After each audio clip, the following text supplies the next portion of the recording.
반갑습니다. 제프킴입니다. 제가 나온 곳은 루엘 리버파크 센텀 모델하우스에 나왔습니다. 오늘 제가 모신 분은 루엘 리버파크 센텀에 분양 대행사로 있는 지우 조현철 전무님을 모셨습니다. 네, 인사 한번 부탁드리겠습니다. 네, 반갑습니다. 조현철이라고 합니다.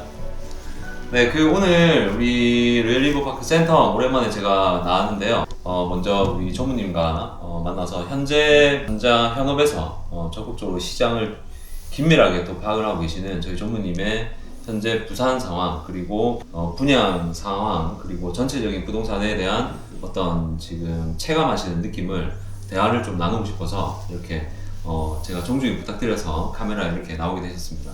네, 최근에 사실 분위기가 좀 좋았지 않습니까? 아, 예, 좋았었습니다. 예. 사실 루엘 리버파크 센텀도 굉장히 저희가 선방이라고 해야 될까요? 선방을 뛰어넘어서 굉장히 좀 실적이 계속 쭉쭉 잘 나가고 있던 상황이었는데, 최근에 조금 근래에 들어서 여러 가지 대외 변수랑 여러 이슈로 조금 상황이 많이 조금 냉각되는 느낌이 있는데 어떻게 보고 계십니까?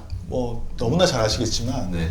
최근에 이제 전쟁 이슈가 있죠. 예. 네, 전쟁 이슈가 나면서 이건 어떤 현장 하나의 문제가 아니라 전반적인 어떤 시장 자체가 조금 더 진정되는 기미가 보입니다. 그리고 실제로도 조금 더 관망을 할 수밖에 없는 상황이고요. 수십억씩 하는 이 주택 가격을 매입을 하는 데 있어서 조금 더 긴장할 수밖에 없는 요인이 이제 큰 요인이 발생했다, 이렇게 저는 생각하고 있습니다.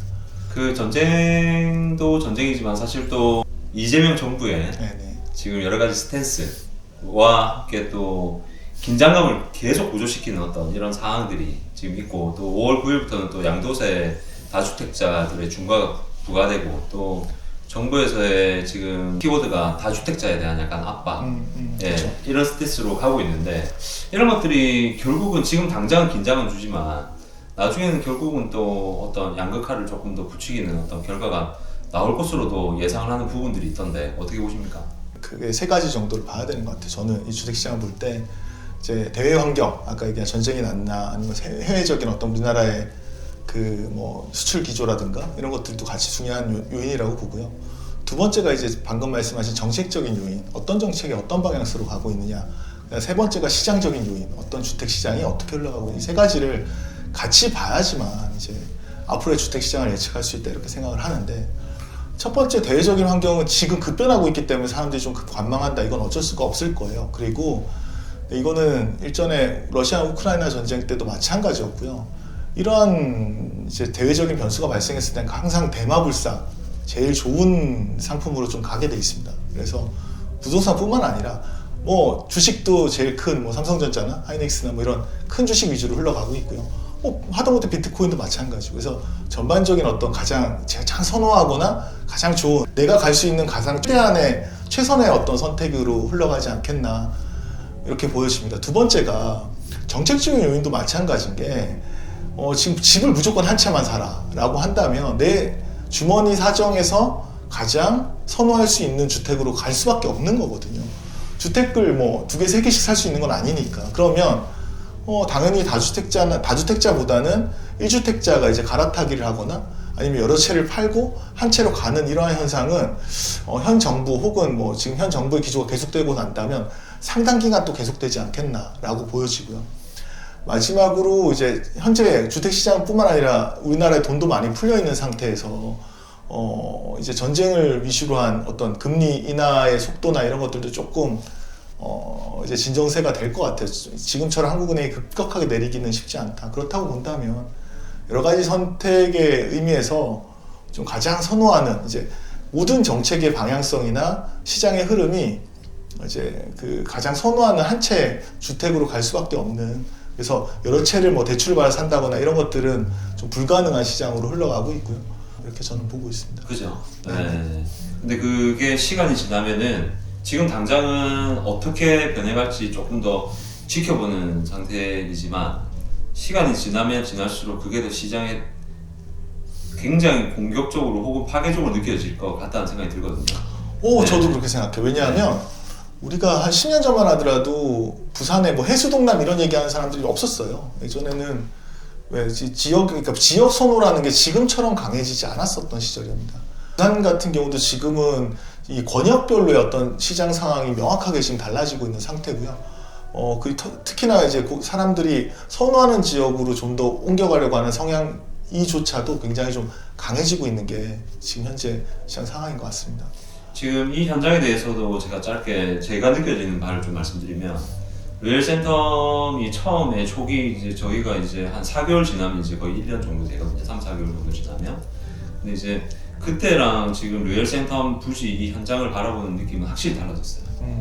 예, 이 센텀의 확장성과 여러 가지 루엘 센텀의 확실한 어떤 이런 느낌은 가지고 계십니다, 손님들이. 사실 분위기가 계속 조금 더 이런 전쟁이라거나 나라의 정부에 대한 스탠스, 그다음에 어떤 그 세금에 대한 압박 이런 것들에 대한 약간 두려움을 지금 많이 느끼시는 것 같아요. 실제로 손님들이 좀 왔을 때 지금 이런 상황으로 인해서 조금 계약을 멈칫한다거나 이런 상황이 좀 실제로 있나요?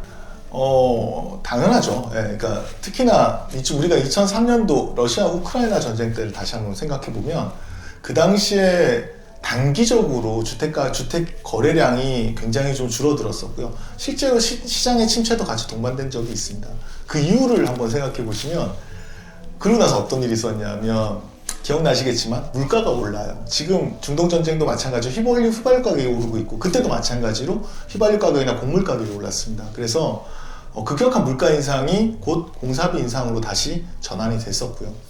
최근에 이제 매매 가격이나 분양 가격을 보면 굉장히 좀 높게 형성되는 것도 전부 다 이 올라간 물가가 반영된 부분이 분명히 있습니다. 그래서 시간이 지나고 나면 사실 또 지금 현재 분양 가격보다 이후에 분양하는 분양 가격, 앞으로 지금 분양 예정인 상품들의 가격이 훨씬 더 높게 형성이 될 것이다 이렇게 생각하기 때문에 단기적으로 시장이 조금 고객분들이 멈칫하는 건 있지만 결국은 시간이 지나면은 이제 이전에 있는 것들부터 순차적으로 좀 흘러가지 않겠나, 저는 이렇게 보고 있습니다.